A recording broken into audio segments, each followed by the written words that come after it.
મુકેશ, ધવલ અને વિનોદ એક પેઢીના ભાગીદારો છે. તેઓનું મૂડીનું પ્રમાણ 4:2:3 છે. તો લખી દો તેઓનું મૂડીનું પ્રમાણ 4:2:3 છે. મુકેશને નફામાંથી ઓછામાં ઓછા 35,000 મળશે એવી ખાતરી ધવલે અને વિનોદે આપી છે. પણ તમને અહીંયા મૂડીનું પ્રમાણ આપ્યું છે દીકરાને. અહીંયા વાત થઈ છે નફા નુકસાનનું પ્રમાણ આપ્યું નથી. એટલે ભાગીદારો વચ્ચે નફાની વહેંચણી કયા ભાગમાં થશે? સરખા ભાગમાં. પેઢીના વર્ષનો નફો કેટલો થયો? 90,000. 90,000 રૂપિયા થયો અને 3 સરખા ભાગીદારો અને 3 સરખા પ્રમાણમાં વેચે. એટલે મુકેશ, ધવલ અને વિનોદને મળતો નફો 90,000 ગુણ્યા 1/3. 3 ભાગીદારો છે એટલે કેટલા હજાર થયા? 30,000. પણ અહીંયા તો વિનોદને કે મુકેશને કેટલા મળવા જોઈએ? 35,000. પણ મળે કેટલા છે? 30,000. તો 5,000 રૂપિયા મળતા નથી. તે 5,000 રૂપિયા મુકેશને ખૂટતી રકમ 35,000 માઇનસ 30,000 કેટલા હજાર થશે? 5,000. હવે 5,000ની ગેરંટી કોઈ આપેલી? ધવલે અને વિનોદે. એટલે ધવલ અને વિનોદે 5,000 રૂપિયા ચૂકવશે. એટલે ધવલ અને વિનોદ સરખા પ્રમાણમાં પોતાના નફામાંથી આપશે. ધવલે મુકેશને આપવાની રકમ 5,000 ગુણ્યા 1/2 કેટલી આપશે? 2,500. વિનોદે મુકેશને આપવાની થતી રકમ 5,000 ગુણ્યા 1/2 2,500. સરખા ભાગે નફાની વહેંચણી 1:1:1 30,000 30,000 30,000. લેવાની કે આપવાની થતી રકમ વત્તા 5,000 35,000. 30,000માંથી 2,500 બાદ કરો એટલે 27,500 અને 30,000માંથી 2,500 બાદ કરો 27,500. એટલે ધવલ અને મુકેશને ધવલ અને વિનોદને વર્ષના અંતે કેટલો મળશે તમારે? 27,500 27,500. કેમ કે એ લોકોએ કોને ચૂકવવા પડ્યા? મુકેશને. કેમ કે એ લોકોએ જ્યારે ધંધા માટે એને ભાગીદારી લીધો ત્યારે એને 35,000 રૂપિયા આપવાની વાત કરેલી. પણ મહિલા કેટલા? 30,000 રૂપિયા. એટલે 2,500 કોણ ચૂકવશે? ધવલ. અને બીજા 2,500 કોણ ચૂકવશે? વિનોદ. ચલો, રઘુવીરની આખરની મૂડી 80,000 છે. જેમાં ચાલુ વર્ષના ઉપાડના રૂપિયા 12,500 તથા નફાના 17,800ની અસર આપેલી છે. તો શરૂની મૂડી પર વાર્ષિક 6%ના દરે કેટલું વ્યાજ થાય? તો શરૂઆતની મૂડી શોધવા કીધી છે. કઈ કીધી છે? શરૂઆતની મૂડી. તો આખરની મૂડી વત્તા ઉપાડ માઇનસ નફો. આખરની મૂડી કેટલી કીધી છે? 80,000. ઉપાડ કેટલો કીધો છે તમને લોકોને? તમારા લોકોનો 12,500 અને નફો કેટલો કીધો? 17,800. 80,000 વત્તા 12,500 કેટલા થશે? 92,500 માઇનસ 17,000 74,700. એની ઉપર કેટલું વ્યાજ ગણવા કીધું છે? 6%. એટલે 74,700 ગુણ્યા 6/100 એટલે કેટલું મળશે? 4,482 રૂપિયા. જો આખરની મૂડી શોધવા કીધી હોય તો શરૂઆતની મૂડી માઇનસ ઉપાડ વત્તા નફો. ABC સરખા હિસ્સાના ભાગીદારો છે. એટલે ABCનો નફા નુકસાનનું પ્રમાણ 1:1:1 થાય. તેઓની કુલ મૂડી 4.5 લાખ છે અને તેમનું મૂડીનું પ્રમાણ 1:3:2 છે. પેઢી પર મૂડી વાર્ષિક 9%ના દરે વ્યાજ ચૂકવે છે. કેટલા ટકા? 9%ના દરે. ભાગીદાર Cને મૂડીના વ્યાજ સહિત 73,500 મળ્યા છે. કેટલા મળ્યા છે? 73,500. તો ભાગીદાર A અને મૂડીના વ્યાજ સહિત કેટલા રૂપિયા મળે? અહીંયા નફા નુકસાનની વાત થઈ નથી. અહીંયા કોની વાત થયેલી છે? મૂડી પર વ્યાજની. એટલે આપણે અહીંયા કયું પ્રમાણ લેવાનું? મૂડીનું પ્રમાણ. કુલ મૂડી કેટલી છે? 4,500. 1:3:2ના પ્રમાણમાં વેચતા. એટલે 4.5 લાખ ગુણ્યા 1/100 7500.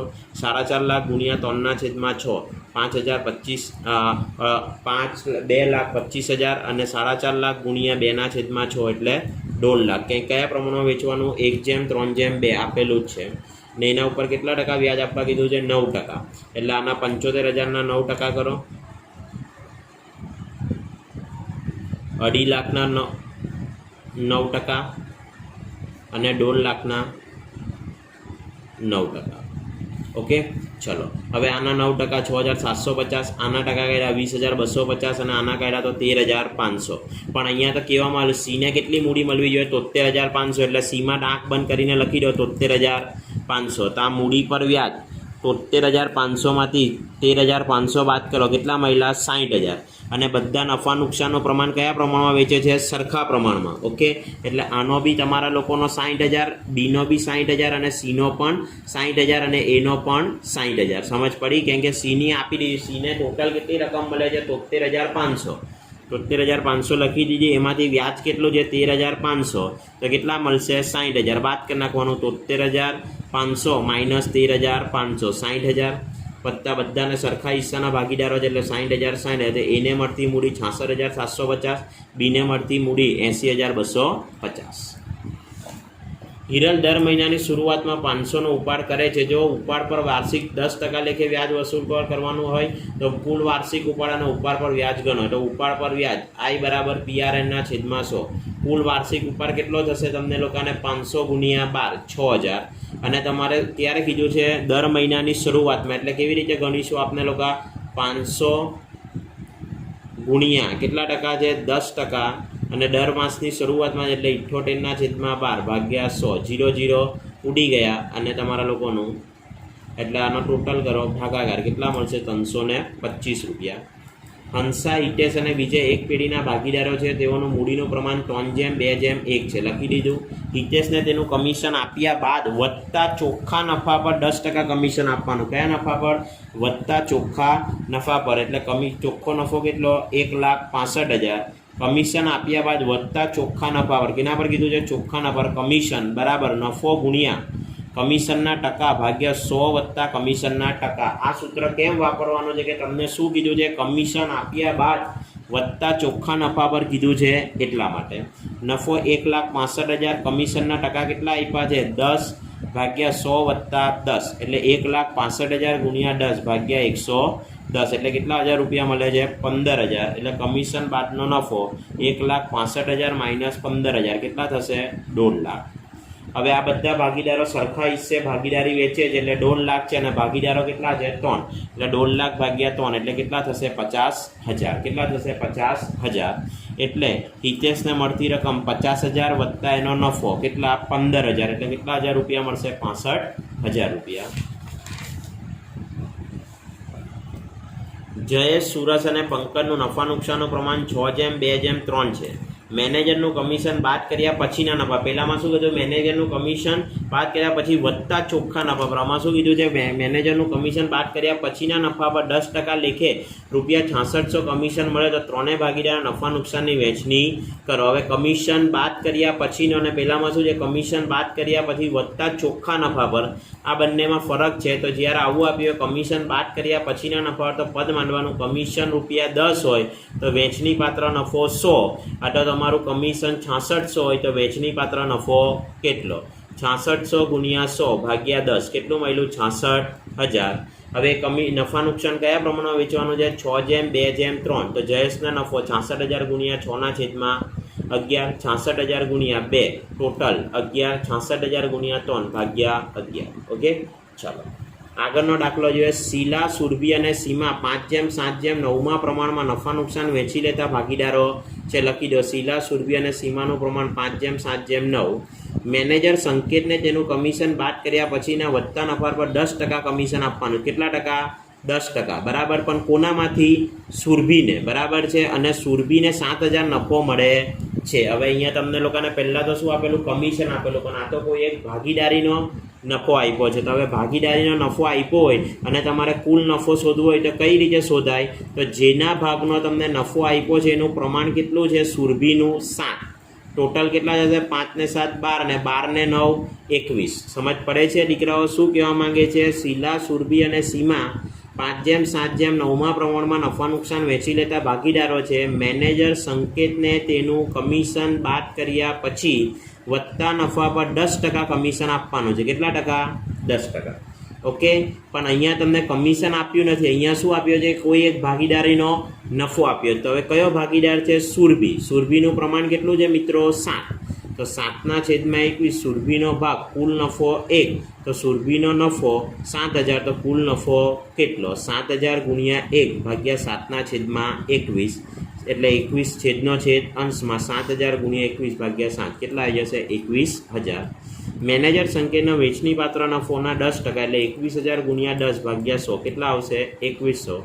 મેનેજરના કમિશનના વેચણી પાત્ર પહેલાંનો નફો 21,000 વત્તા 2100 એટલે 23,100. ઓકે, ચાલો.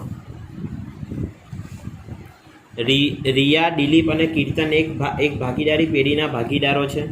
કીર્તિનને દિલીપના હિસ્સાનો 5મો ભાગ. શું કીધું છે? 3 ભાગીદારો છે. કયા કયા? રિયા, દિલીપ અને કીર્તન. કીર્તનને દિલીપના હિસ્સાનો, પણ દિલીપનો હિસ્સો ખબર નથી. એટલે ધારો કે દિલીપનો ₹1 નફો મળે છે અને કીર્તનને દિલીપના હિસ્સાનો 5મો ભાગ એટલે 1/5 અને રિયાને કીર્તનના હિસ્સાથી બમણો ભાગ મળે છે. તો રિયાને કીર્તનના હિસ્સાથી બમણો ભાગ. તો રિયાનો કીર્તનનો ભાગ કેટલો છે? 1/5 ગુણ્યા કેટલો મળે છે? બમણો, એટલે 2/5. ભાગીદારોના નફા નુકસાનનું પ્રમાણ રિયા, દિલીપ અને કીર્તન 2/5, 1 અને 1/5 બધાનો લસા લઈ લઈએ. 2/5/1. તો અહીંયા તમને લોકોને કુલ નફો કેટલો આપ્યો છે મિત્રો? 1,92,000. તો અહીંયાથી તમારે લઈ લેવાનું 2 + 5 7 ને 1 8. 1,92,000 ગુણ્યા 2/8 48,000. 1,92,000 ગુણ્યા 5/8 1,20,000. 1,92,000 ગુણ્યા 1/8 24,000, એટલે 1,92,000. મિલન, હેમંત અને રસિકની ભાગીદારી પેઢીનો 1,89,000 નફો 1/2/4 પ્રમાણમાં વેચવાને બદલે ભૂલથી સરખા પ્રમાણમાં વેચાયો છે.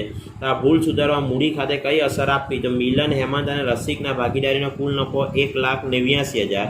તેમના નફાનું પ્રમાણ કેટલું આપેલું છે? 1/2/4. તો નફાની સાચી વેચની 1,89,000 ગુણ્યા 1/7 27,000. 1,89,000 ગુણ્યા 2/7 54,000. 1,89,000 ગુણ્યા 4/7 1,08,000.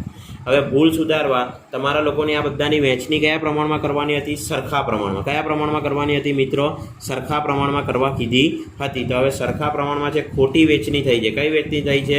ખોટી વેચણી. તો આપણે લોકોએ શોધી કાઢીએ કે ખોટી વેચણી તમારા લોકોની કઈ રીતે થઈ છે.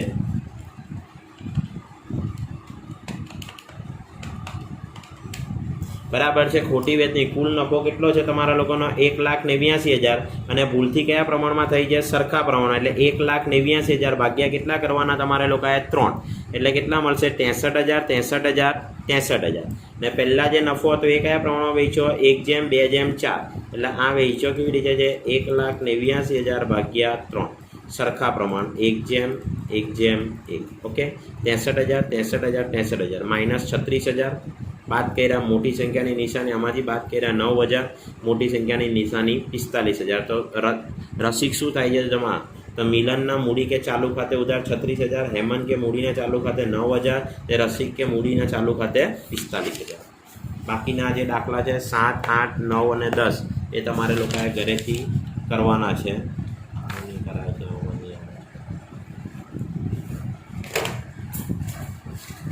આમ લક્ષ્મણ અને સીતા એક પેઢીના ભાગીદારો છે. તેઓએ 1/4/2016 રોજ તેમની મૂડી અનુક્રમે 40,000 30,000 અને 80,000 હતી. સૌપ્રથમ પહેલાં તો અહીંયા લખો વિગત.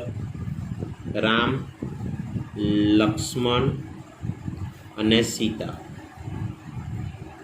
ઓકે. રામની મૂડી કેટલી છે? 40,000. લક્ષ્મણની મૂડી કેટલી છે? 30,000 અને સીતાની મૂડી કેટલી છે? 80,000. કેમ કે એ છોકરીને એટલે એને વધારે પૈસા મળે. બરાબર છે. ચાલો. ઓકે. હવે તમારા લોકોની મૂડી કીધી તમને લોકોને 40,000 30,000 30,000 અને વર્ષના અંતે તેમની નફાની વહેંચણી કર્યા પછી માલુમ પડ્યું કે મૂડી પર 12% લેખે વ્યાજ ગણવાનું રહી ગયું છે. તો ભૂલ સુધારના આમ નોંધ લખો. બરાબર છે. તો હવે જોઈએ આપણે લોકો મૂડી પર વ્યાજ કેટલા ટકા કીધું છે? 12%. ઓકે. અહીંયા કીધું છે વર્ષના અંતે મૂડી નફાની વહેંચણી કર્યા પછી માલુમ પડ્યું કે મૂડી પર 12% લેખે વ્યાજ ગણવાનું રહી ગયું છે. મિત્રો આગળ જ આવી ગયું કે મૂડી પર વ્યાજ હોય તો નફામાંથી શું થાય? માઇનસ. અને ઉપાડ પર વ્યાજ હોય તો નફામાં શું થશે? પ્લસ. તો આપણે લોકો જોઈ લઈએ મૂડી પર વ્યાજ 40,000 છે ને, તો 40,000ના કેટલા ટકા કરવાના છે? 12%. 40,000ના 12% એટલે કેટલા આવશે તમારા લોકોના? 4,800 પ્લસમાં. ઓકે. 30,000ના 12% એટલે કેટલા આવશે? વત્તા 3,600 અને 80,000ના 12% 9,600. ટોટલ કેટલું થાય છે ગણો. પછી શું કીધું છે?